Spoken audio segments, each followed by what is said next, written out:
All right, so welcome to Canvas Studio, the long promised tool that's finally here.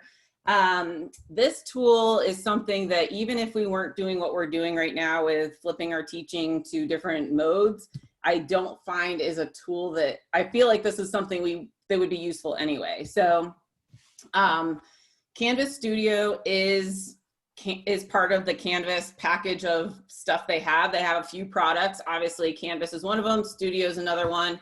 So what I'm hoping you guys find is that the interface is similar enough that it's already semi-familiar. And then the other reason this is really helpful right now is in the spring, people went in a lot of different directions to accomplish the various things that Studio can actually do. So again, this is something that can help streamline this. And it definitely solves some of the problems we had in terms of accessibility, so closed captioning, YouTube being blocked in China, like all those kind of things are solved with this product. Plus there's a lot more functionality to this than what we had in the past. So we've had it for a week and I know some of you have poked around with it, as have I. So full disclaimer here, I'm not going to have an answer for every one of your questions, but I will definitely show you what you need to know to get started and how to be, as I said earlier, enough to be dangerous with this tool. So I'm going to share my screen really quick. And let's see, I'm going to share this screen. Do you guys see like a basic shell of a Canvas course? Okay, thank you.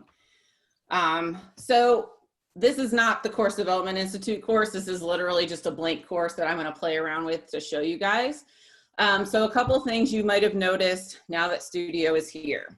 Number one, on your account menu, which I guess I'll call this, which is the one that has the F&M blue, you'll notice there's a button down here that says Studio. Essentially, this is the area that you're going to work in when you're creating stuff, okay? When you're ready to share what you have, that's when you're actually going to use the functionality that's in your course directly. So let's start from the beginning and we want to create something, okay? So I'm going to click the Studio button. And I think the first time you click on your Studio button, I think it's going to have you do some sort of quick like authorize or, you know, somehow to combine your Canvas and your Studio account kind of thing. I've already done that since I've played around. And if you've already played around, hopefully you've done that as well. Can we pause a second? We've got somebody who can't see the shared screen. Are other people seeing the shared screen? Yes. Do you know I see it, Kelly. Okay. Do you know why Peter might not be seeing a shared screen? It depends on how they're viewing it. If it's collapsed on their screen, it might be something at the bottom. I have it full screen. I'll just quit and try to rejoin. Are you in like the downloaded Zoom client, or are you like in an app or something? In the Zoom client. Okay. And I think, Peter, you want to be on speaker view. There's some view options up in the top right.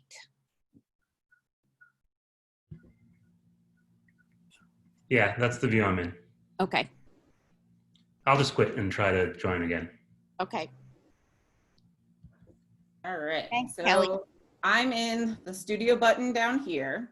And the first thing I'm going to draw our attention to is what's in the upper right-hand corner. So we have 3 buttons here. We have a record, we have an add, and we have a search.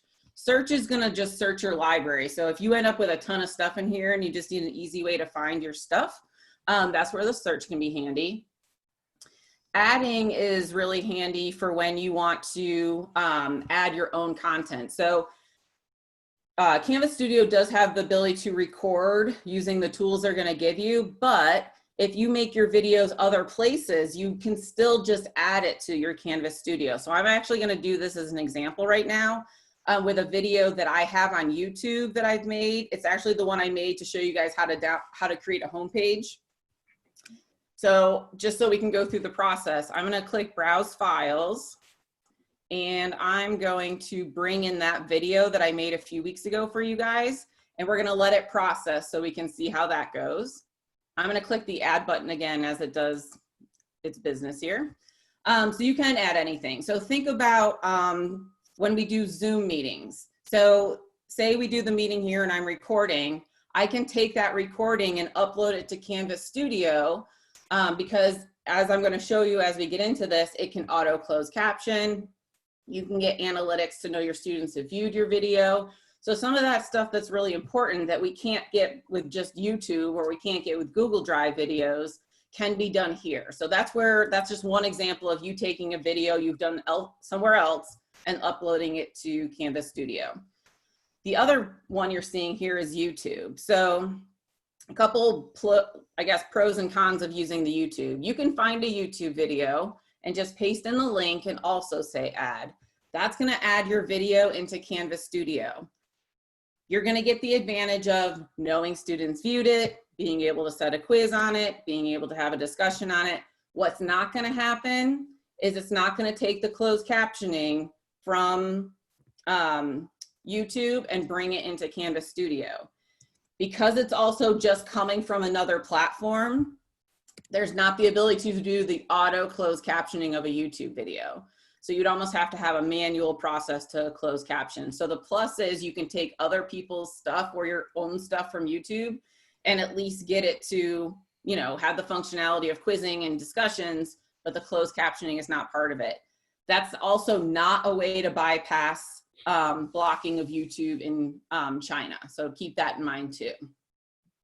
So I just did the one where we browse files and upload one. So we're gonna let that process so we can play with it in a second. So here it is processing. You can still see it's working. It's at 54%. Like any video processing, it takes time. Video files are very large. And then the other button, we're going back to the upper right-hand corner, is your record button. So if I click record, you have two options. You have a screen capture and you have a webcam capture. So if you think about how successful the office hours assignment was where we did a web capture and you guys were talking about your plan for office hours, it's actually going to be very similar to that. It's going to be you and your talking head. And not everyone loves that, but that's essentially what a webcam capture is. The one that I think you guys will use more often is actually the screen capture. So one of the tools when we switched to online learning in the spring that I was promoting to you guys because I use it and I love it and it was free is actually Screencast-O-Matic. So a lot of the videos you see in the Course Development Institute, we were actually just talking about this before this session, the ones where you see my screen and then you see a little talking me, that's actually done with Screencast-O-Matic. And I only ever used the free version, which basically means I had a 15-minute recording limit. I had very little editing options, a few other things. Canvas has actually partnered with Screencast-O-Matic. So if you click screen capture, and now that this video is done processing, we're gonna see if I can get this working. This might be a little weird here. You're gonna get the pro version of Screencast-O-Matic through Canvas Studio. So I'm not actually sure this is gonna work great right now because I'm also doing a recording within a recording, so this might be weird. But you can see it prompted a quick download that you have to do your first time. I've already done it. Amy, are you seeing the Screencast-O-Matic? Yes, we are. Okay, awesome. So this is what I wasn't sure was gonna work when I'm doing a Zoom within a recording. However, it seems to be working. So the way this tool works very simply is down here where it says webcam, it would actually capture your video. I know because I'm already being captured on Zoom, it's not going to capture down here, but essentially this is where your video would be. And then what you would do is you would take these lines and frame out the part that you want captured. So this can be anything on your computer. It can be slides, it can be a document, it can be a web page, it can be whatever you want. Whatever you can pull up on your computer, you can now capture. And then you're going to capture your voice and your video along with it. So you would just frame out what you want and make it a little smaller so we can see. And then you're gonna see you have a record button down here. You can move your camera around. So you may see just some of my videos where I am actually in my own way. So I might drag my video around as I'm recording just to get it out of the way. And then you would click record. It's gonna count you down. I apologize if this gets really weird. So basically anything that's within this frame is now being part of my video. Because you have the pro version, you also have the ability to have a little pencil now, which is not part of the free one. It's very simple. I'm going to click pause here. And then when I click done, I have the ability to, hold on, it just went to another screen here. I have the ability to do some light editing here, okay? The other nice thing that I like about the Screencast-O-Matic is usually when you guys see me do Zoom meetings, you can see my mouse. I like to highlight it so that you guys know where I am. Screencast-O-Matic actually does that for you in your recordings too. So there's a lot of bells and whistles and settings here. But because you now have the pro version, you have a lot more editing capability than you did if you tried out the free one. But you don't have to use this tool. Remember, you can still make videos however you want, but if you want a really nice recording capture tool, I really do love this tool, and I was even using the free version to make it work for myself. So now that I have my video, you can give it a title, and then you can say upload, and it's actually gonna go right to your Canvas Studio. You can see it says upload to Studio, but this takes some time. So I'm actually gonna stop for the purpose of what we're doing right now and get that out of the way. Kelly, Okay. I think we've got a couple of questions. Where can you import material from if you want to add? Can you, for instance, access Zoom recordings in the Zoom cloud? So it depends on how you record. So like when I started this meeting and I press record, you have two Zoom options. You have to record to the cloud, or you can record directly to your computer.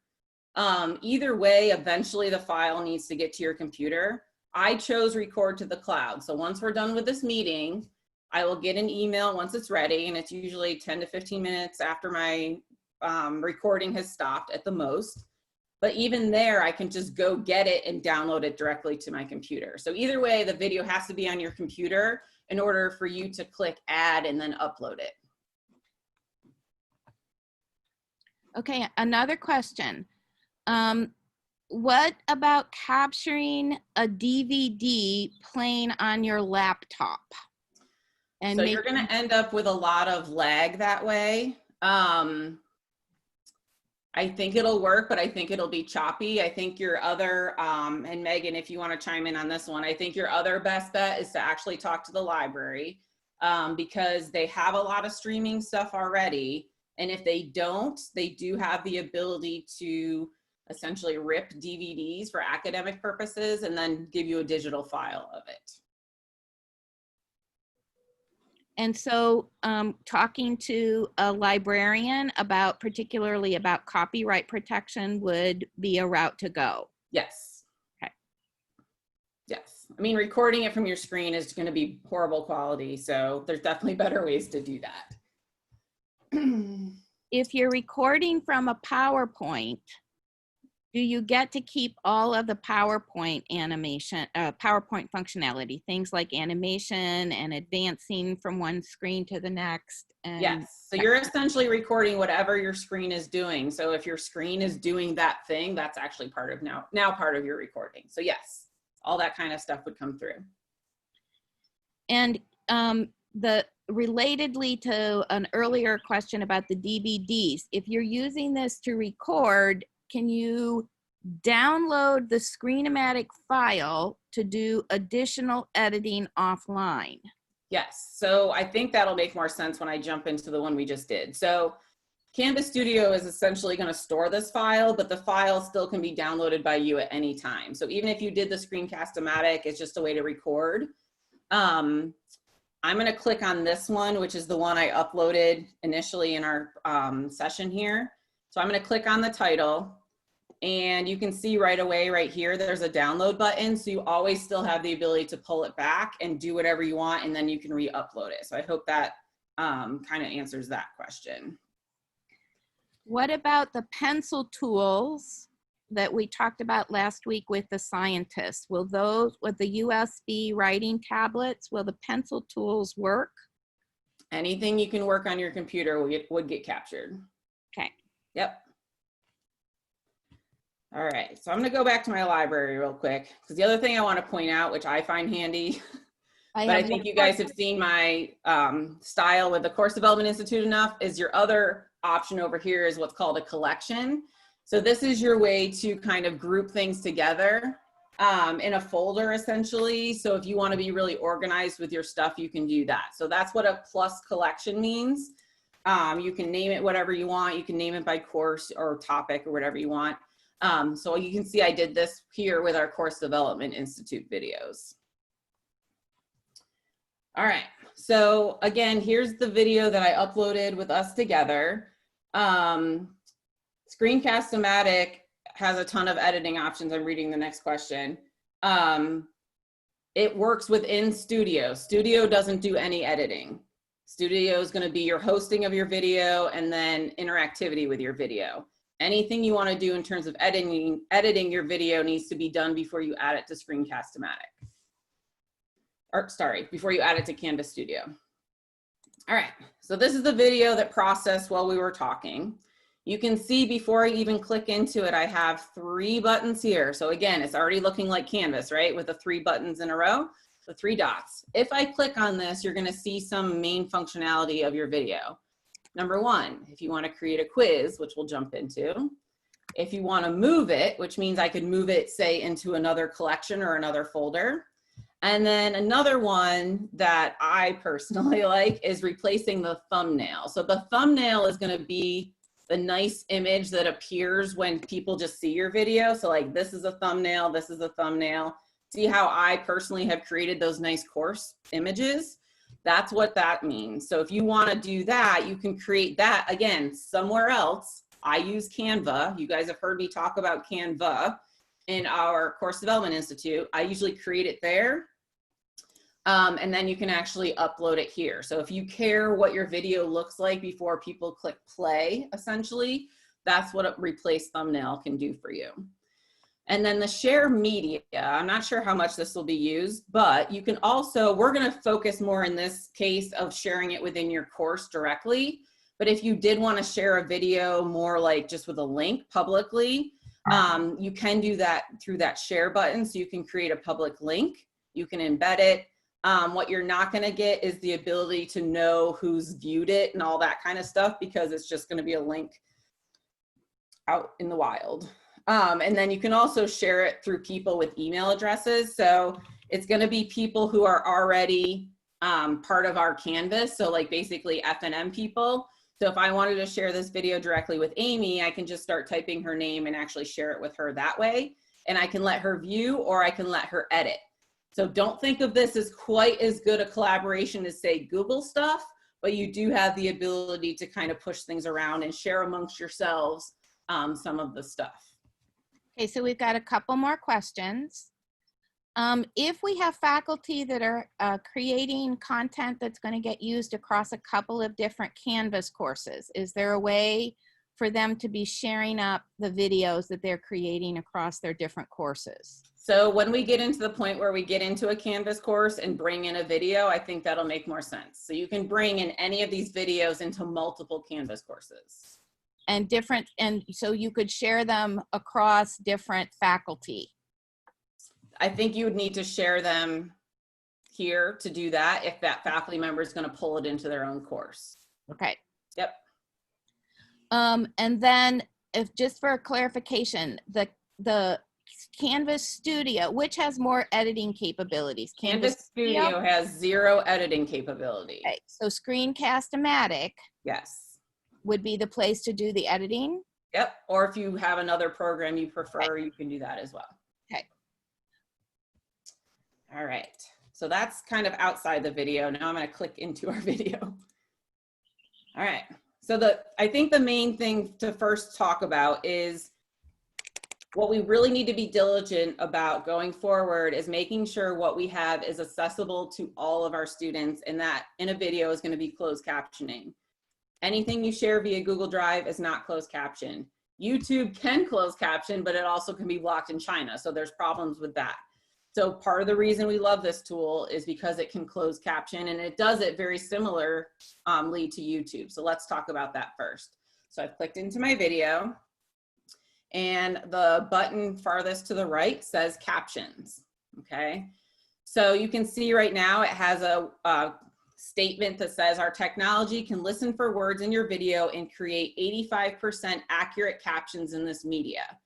when you talk to our student accessibility office, what accessibility means to a college student is we're giving them access to things like this. It doesn't have to be perfect. And I think even Allison Hobbs would say 80% or better is good. So at the bare minimum, if you just generate the captions and not worry about editing them, I think you're actually serving our students really well. So if I click this drop arrow, these are the language types that can be automatically generated using the Canvas Studio captions, which I think covers a lot of what we have. So I'm not going to read them all, but some of our main languages like French, German, Italian, Japanese, Spanish, Russian, can all be auto-generated. So I'm going to click English because my video has been done in English. So you're clicking the native language of the video. And then I'm going to click request. I'm just going to let this sit for a second.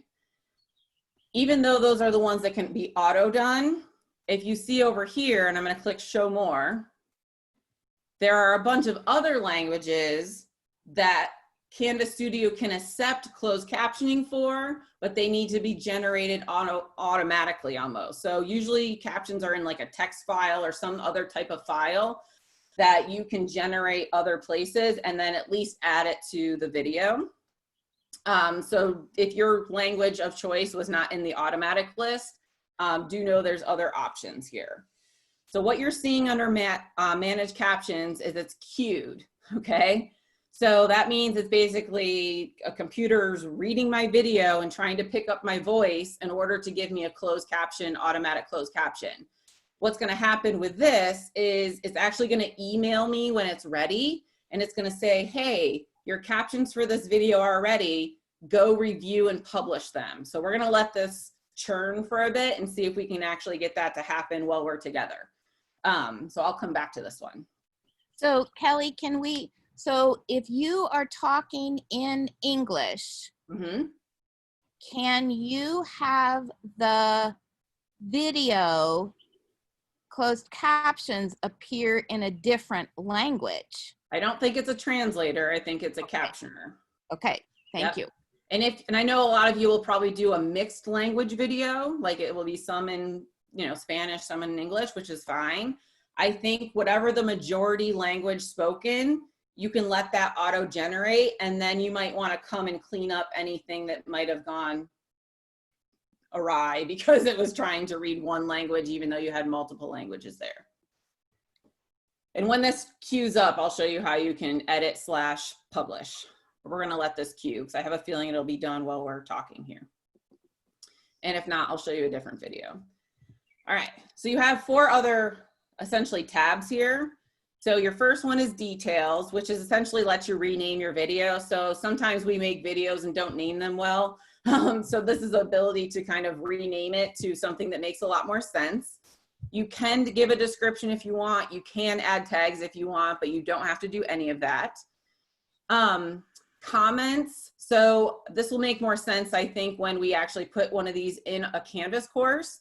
But one of the things a Canvas Studio video can do is it can actually act like a discussion around a video. And the discussion comments will be time-stamped. So if I'm at spot 539 in my video and someone made a comment then, that comment would actually pop up at that timestamp. So that's what's nice about this being a discussion tool, is actually time-stamped to when that comment has been typed. So even though this isn't part of a course yet, I can always come back to this area if I, for some reason, want to see any comments on the video. And then the last tab here, and this is all, you'll see all this in your course directly as well. But this is where you're gonna, they call it insights, but this is essentially where you're gonna see the analytics of your video. And I'll pull you up an example of an active video where you see all the people, basically your students, in your course who have viewed your video. And then this chart is gonna start to fill out and also showing you how much of the video they potentially have viewed. So this will make more sense when we get into an active video. Okay, let's see if our captions are done here. Still queuing. And then you have your normal like video playing settings. So you play, the closed caption button is going to appear over here eventually. You can, students do this, they increase the playback speed. You can toggle comments on and off. You can enlarge it. So no matter where this is also a big deal. You can, no matter where this video lives in your course, they can always blow it up full screen, which is very nice. And then depending on their like it should toggle the quality of the video based on the student's internet speed, but that can also be handled manually as well. So because I have decent internet at home, it's going to automatically push me as a high quality video playback. So that's just some of the basic stuff here. And then you have your download button, don't forget. All right. So that's our video in a nutshell. I'm going to see if I can get back in. I didn't know if I got back in and out. All right. I'm going to keep an eye on this closed captioning part. Okay. So all the creation, all the quizzing, all that kind of stuff you want to do, again, you're going to want to do it in the Canvas Studio button in the blue part of your Canvas course. Now that I'm back out and see my folders and all that, let's talk about adding a quiz to a video. So I'm going to click on the 3 dots and I'm going to go to create quiz. And this should actually start again to look very similar to other things you see in your Canvas. So you're going to label your quiz. So the reason your quiz title is going to be important is because you can actually set multiple quizzes on one video. So when you bring this into your course, which I'll show you, you'll be able to actually select from however many quizzes you created on a video, so you can select the right one. So make sure your naming is something that makes sense to you so you know which one to select. So I might want to say this is the CDI cohort 2 quiz, just so I know this is the one I want to select for you guys. If you want to add a description, you can. And then this is kind of a sneaky little feature that you may or may not want to use. But essentially, if a student sees your video and it has the quiz on it, you actually have, and if you keep this off, it's actually going to show little bubbles where these quiz questions on the timeline of your video is going to pop up. If you don't want them to see where those happen, you can actually hide those little bubbles and they're going to view your video like normal, and then the video is going to pause and pop up their question. So that's up to you. I'm going to keep that off. And then I'm going to say get started. All right, so here's my video. I can play it. So basically now your job is to find the timeline, the timestamp of your video. And sometimes this just means you have to play your video to find out where you want to ask a question. Or if you know where certain things are, you can jump to them on your timeline. And then you see I have a plus sign above where I stopped my video. And if I click on it, I have 3 options. I can ask a multiple choice question, I can ask a true false question, and I can ask a multiple answer question. I know for some of you that seems very basic, but when we talked to Canvas as we were figuring out this tool, if we wanted to get it or whatnot, this I think is gonna very soon start to mimic a lot of the question types you can ask in normal Canvas quizzes. Like I think your options here are gonna grow eventually because they have the tools already to do this. It's just combining them into multiple products. So you click your plus sign, you would click whatever question type you want, you ask your question,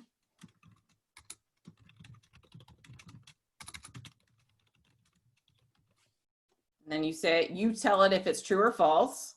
And then if you want to do question feedback, again, very similar to how you can do it in Canvas quizzes, totally optional, that's up to you. And then you click save. So I'm still in quiz creation mode. So you can see my X has now become a pencil. So if I want to change what my question says, I can do that. Or I can find another spot on my video that I might want to ask another question, okay? So I think for a lot of you, this is actually pretty familiar because Canvas and Studio actually do this very similarly. So say you have your questions along your video. You have 2 things up here. You have a wheel, which is your settings, which is just going to go back to maybe letting you rename your quiz, turning on and off that question marker. And then you have a done. So I'm going to click done. And again, I don't know why the quizzing icon in Canvas is a rocket, but it's a rocket. And now I know I have a quiz on this video because I get a rocket. If I put my mouse there, it goes away. But now you see a rocket in the upper right-hand corner of this video. So that's also showing me my video now has a quiz on it, okay? So we've done quizzing. We talked about closed captioning. I'm gonna check one more time before we leave this space to see if my captions are done. They are. Perfect timing, Canvas, thank you. So my English captions have been done. It stopped queuing them. And I probably got an email from Canvas also telling me that they were done and that I should go review and publish them. So what I would do is I would click on the link or just come back into my video and I can review and publish. And what it's going to do is actually going to show me the captions and the timestamp of what's going on here. Hopefully, I might have to refresh here. There we go. So if you don't want to mess with this because they're kind of guaranteeing us an 85% or more accuracy, then don't. This might not be a great use of your time. It's done in a great way already. So if you want to mess with this, you can. All of this is clickable and you can actually just retype anything.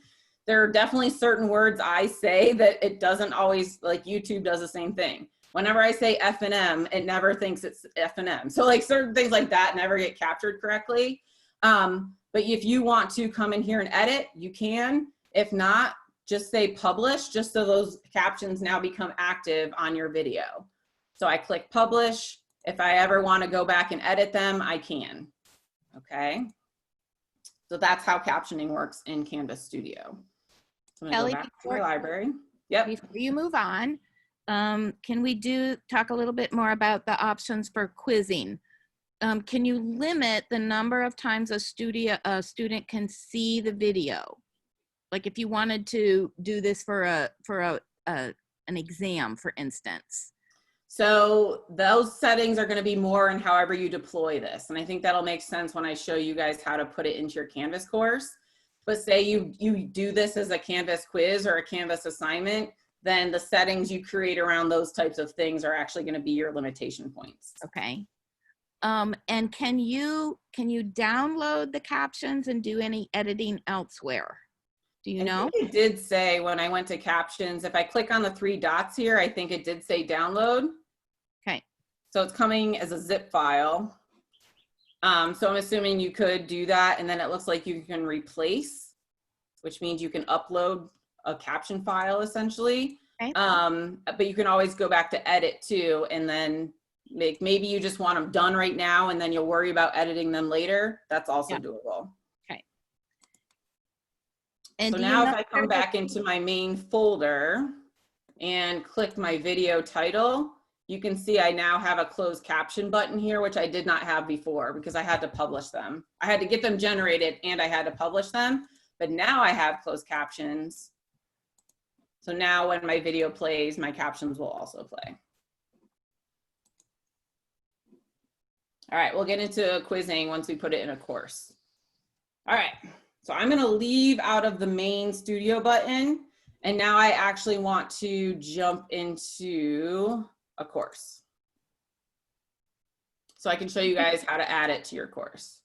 Do you find your quiz, where do you find the quiz results for the students? Is that in the grade book or is that in Insights? Well, we're getting there. All right. Actually, it's going to be both places. So, all right. So this is not the Course Development Institute. It is literally just a blank course. That I started creating mock-up modules just so I can show you all the different ways you can add this. But remember, this is storage for large files. The closed captioning is a big deal. It's not blocked in China, but if you bring a YouTube video into Canvas Studio, I think it still will be blocked in China. So it's not a good way to bypass YouTube. Analytics are huge. And then if you want to take it further with the quizzing and the discussion, that's also doable. The other thing I want to mention is Canvas Studio is not just for you. Students now also have a Canvas Studio button when they log into Canvas. So you can also think about this as one common tool all students have access to if you want them to create videos. So they have the same Pro Screencast-O-Matic. They have the same webcam video recording. So keep that in mind too, because that way they're not all like, some are on iMovie, some are doing this, some are doing that. They all have that tool as well. So it's not just for you, it's for all of our Canvas users. So that might be another creative way for students to do some projects. Okay, so I'm going back into the modules area so I can show you all the different ways to do this, because this is all over Canvas, all over your course now. So if you paid attention to the hypothesis or the Nearpod, Again, this is going to act very similar to those tools as well. So all the processes are very similar. So one of the things you may have noticed like right away when this was turned on last week is actually you now have a studio button in your course menu. This is very similar to how the Nearpod one works. All it's doing is actually deploying Studio. I want to let it load here for a second. It's actually deploying the same look here as it does here. The difference is this is actually going to filter it by the videos you've actually added to your this particular course, okay? It doesn't really do much functionality in terms of sharing it with your students. So personally, I find it easier to manage and maintain my videos in the blue Studio button and then hide this button here. Like it's not going to be something students are going to click on and like do things.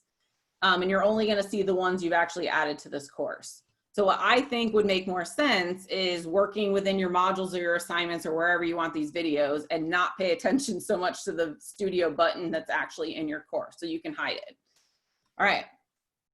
You're going to see the ability to add Studio multiple places. So I'm going to click on Why Canvas Studio, which is a Canvas page, and I'm going to go into edit mode because one place you can add videos is anywhere you see the rich content editor, which we see everywhere in Canvas. So you see this anytime you create anything in Canvas. This is the rich content editor, and this is on now for all of your courses. This is what's been moved to. So you don't see the old one anymore, which was multiple lines. So like anything you want to put in here, you just put your cursor where you want it, and it actually lives in the outlet plug, which if you hover over it long enough is called apps. So for me, it's my last button. If you're on a smaller screen, you might have a few dots and then you'll see the spark plug. But you can see Canvas Studio is now an option in here. So this is a great way to add a video that you just want them to see. So this is just a Canvas page. This can be in directions of an assignment. This can be anywhere. You'll still get the analytics to know they viewed it. You can still deploy a quiz, but this is not you linking a quiz or a discussion to a grading assignment. That's going to be a different step, which I'm going to show you. If you want them just to get this as an informational activity or a practice quiz or just a way to check their understanding, then doing it anywhere in your content, anywhere you can edit content, this is how you would do it. So I can click Canvas Studio. It's going to load my interface. If this doesn't load right away, which is probably not going to right now, I usually just say, you're taking too long and I don't have patience for you. And I actually re-click the button and re-click Canvas Studio, and then it will load better, which it is. All right, so now you're seeing exactly what you saw when I was in the Studio button on the left, the blue one. So if I want to pull in something from the Course Development Institute, I put it in a little folder. So I'm actually going to click in there and I can see all my videos. So I'm going to bring in this one on accessibility. So I want to select it. And now it's giving you a few options.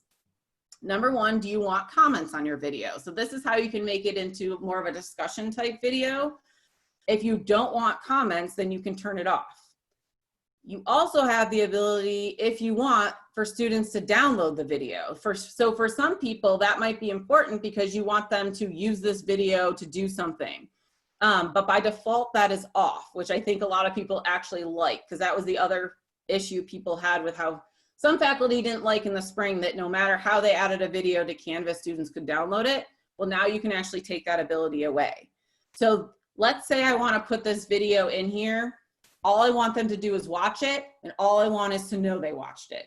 So I would turn off comments. I would turn off display download option. I have a quiz on this video. I can tell because of the rocket icon, but I don't want to deploy a quiz either. So I'm not going to select anything. So I'm going to say embed. And you can see it linked it, and it's going to load here directly in my content. And there we go. So there's my video. It looks nice because it's kind of a bigger player than like some of the other ways we can add Canvas videos. And essentially the students are just going to come in here. Sorry, I want it on the next line. And they can just play it. Very similar to how they would play any video in Canvas. so they can play it. The closed captioning's here. So I'm going to save this. We're going to watch it save. All right. So what I'm going to see right now is the players right here. Again, it can play, they can turn on closed caption, all that's lovely.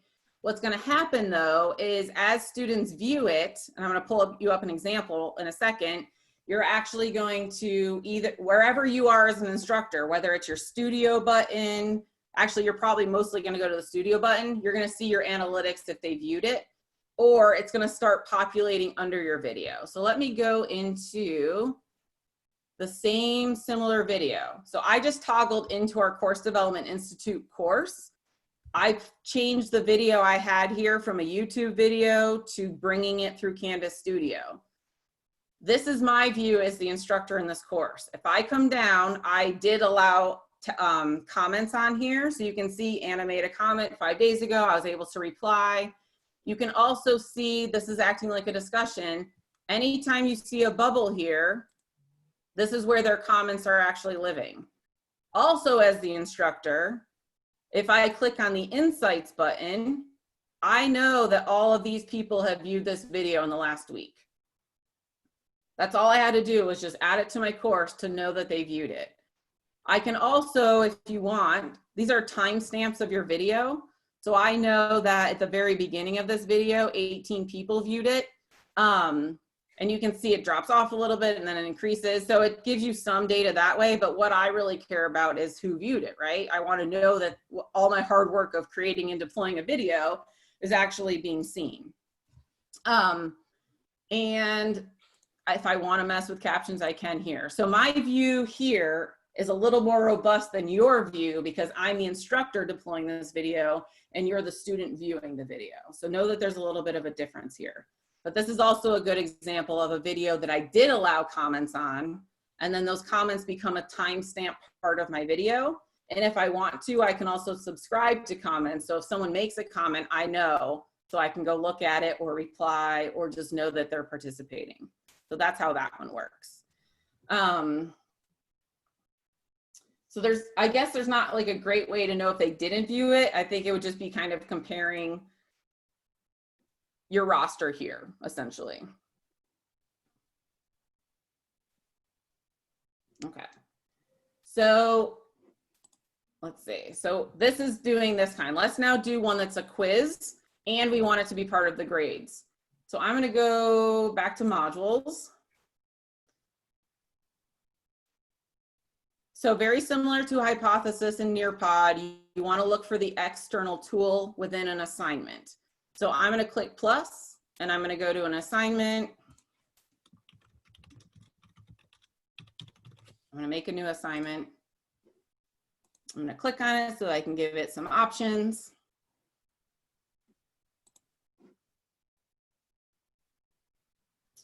All right, so normally, like you would with any assignment, you can give directions here. You can give it a point value. You can say how you want it displayed. And then what you want to do under submission type is select external tool and then click the find button so that that list of tools pops up. And then alphabetical order, you want to find Canvas Studio. And then that same interface is going to pop up where it's going to give you your library and you have to select the video that you want. Actually, I'm going to go back to the question that I just saw from Ryan. This actually might be a way for you to tell. Even if you don't make it a quiz, I'm wondering if them viewing it will actually trigger something in the gradebook. I don't have a great answer to that, but this might be a way to do that. But I don't know if I'd want to manage all these columns in my gradebook just to know if students viewed videos either. So I'm going to select this one because I know there's a quiz on it. I'm going to select my video. Again, do I want them to also be able to chat on the video? No, because I really just want them to watch it and do a quiz. But what I do want to do is go to the next tab.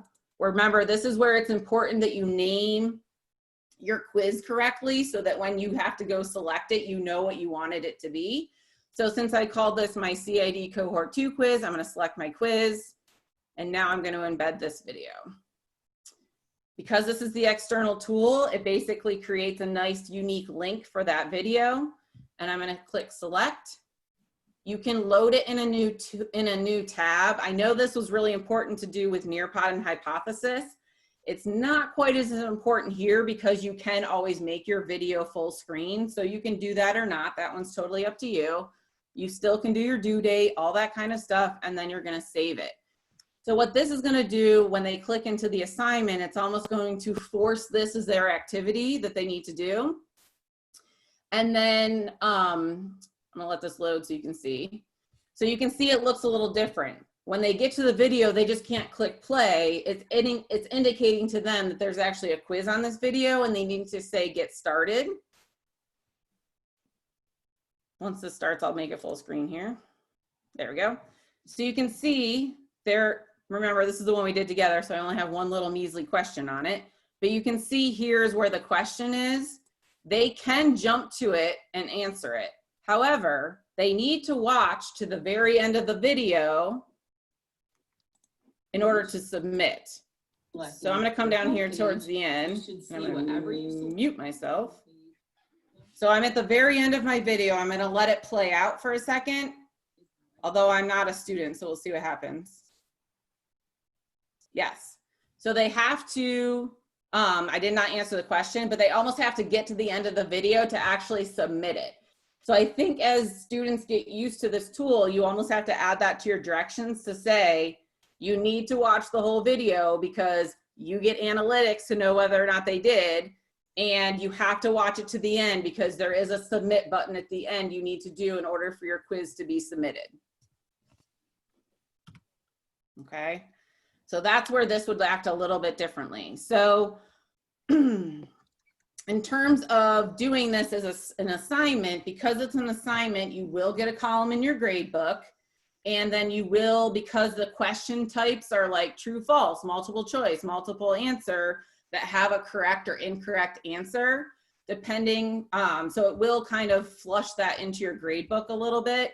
But what doesn't happen is that I was seeing, and again, I don't have all the answers right now, what I was not seeing is the ability to, like if I go to SpeedGrader in the grade book, I wasn't seeing that one student's responses, kind of like you would when you grade a discussion.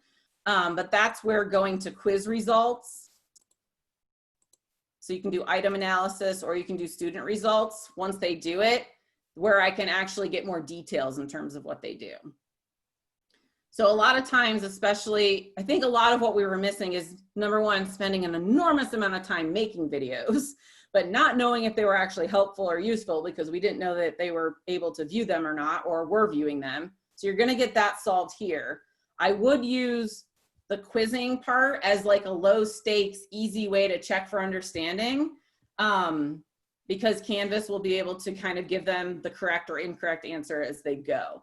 But I do not think it's a bad idea to tell them, hey, this new tool also lets me know if you even viewed the video. So I think there's a lot more accountability to the stuff that you're giving them through this tool. The last way, which I don't know how helpful this will be,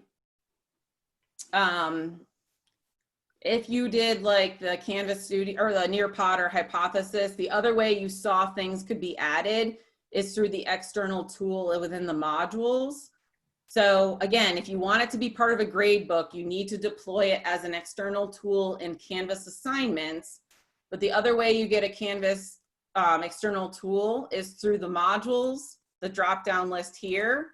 What I don't like about doing it here though, is you don't have the ability to add any context to it. Where if you deployed it via a Canvas page or through something like that, you still have a space to add your faculty voice to it, or maybe even put other things like, please read this first and then watch this video, or something like that. When you do it as an external tool, they literally just get a link to it and you don't have that pause point to give the why of what they're doing, right? But it is another way you will see Canvas Studio here as well. So those are all the main ways to do this. I know one question I have is more about editing for the video. So again, that's gonna happen when if you deploy, I'm gonna go back to Canvas Studio here. Once you add a video into Canvas Studio, it doesn't have any editing capability in Studio itself. So any editing you want to do needs to be done before you add it to Canvas Studio. If you want the tool they're giving you, then you want to record using the screen capture tool. Once you do that recording, Screencast-O-Matic is going to have some editing functionality, which I'm not going to get in today for time purposes. Or if you have another product you just like editing in or like creating videos in, you're still free to do that. And then instead of saying record, you want to say add and actually upload it directly to Studio to get the same functionality. So I'm trying to go through some more questions I'm seeing. I think we're sort of caught up, Kelly. If people are interested in the editing function, should we do that for an office hours, ask people to come for office hours? I think that's going to be answered by you also just experiencing it. Like, I think some people just need to try it and then try to flush it out. The other thing I'm trying to show here, but I lost my chat. Hold on. Again, it's a time thing. I'm trying, you guys know that I have that like IET website where I try to put as much stuff in as I can as we're doing stuff. I'm starting to flush out the Canvas Studio part. It's not super robust now, but I think I will when I get time, start putting more information that I think will help answer your questions as well. So what you're gonna see on that page, which I'll bring in here. Whoop. Again, there's not much here now, but because this is a Canvas product, they have the same guides. The same guides you have for Canvas are also there for Studio. So I've linked to that at the top of the page. So if you just want to get started here, this is going to give you a lot of what we just did. So as that pulls up, and then as we do more things that are really specific, so here's the guides, just like you have the Canvas guides. Like this type of recording I'll put in here. And then I'm going to start trying to break it out into like recording with Canvas Studio, sharing a studio video like in your course, adding a quiz and discussion. Screencast-O-Matic, I will try to find their resources and try to curate them here too. So please just be patient with me. Like, time is not on my side at this moment with stuff like this. So yeah, but this is the website that, if you guys haven't seen this, this is where I try to put all the things we kind of have. So like the Hypothesis and Nearpod stuff is here, other things, physical stuff on campus that we can't even use right now are here. But this is kind of like your one-stop shop that will be more directed to us at F&M, because this is what I try to keep maintained, so.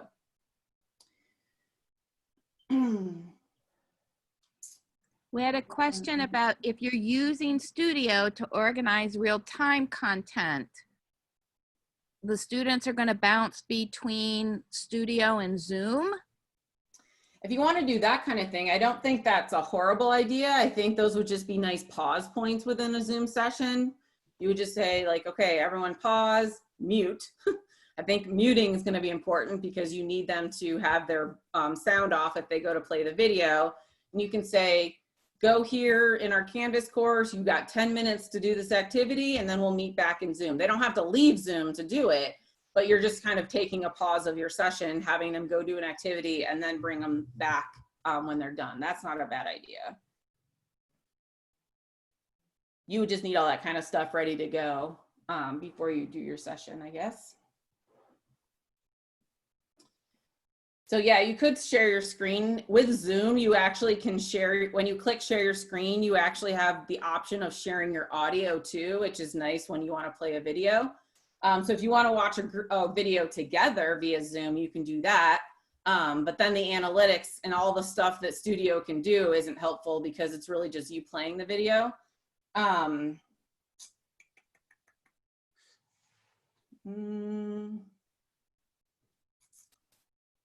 I had someone send me a private message that asked more about like all the new tools that we're getting, if they can be summarized anywhere. I would say this is the website that summarizes them. I don't have a chart that necessarily compares all of them. I would say they all do very different things, which is why we went with these three main different things. Because if they had overlap, I think it would be pointless to get all of them. Someone before we started recording was asking about Nearpod. Like Nearpod can do recording, but the purpose of Nearpod is to have a lot more different types of interactivity that Canvas Studio can't do.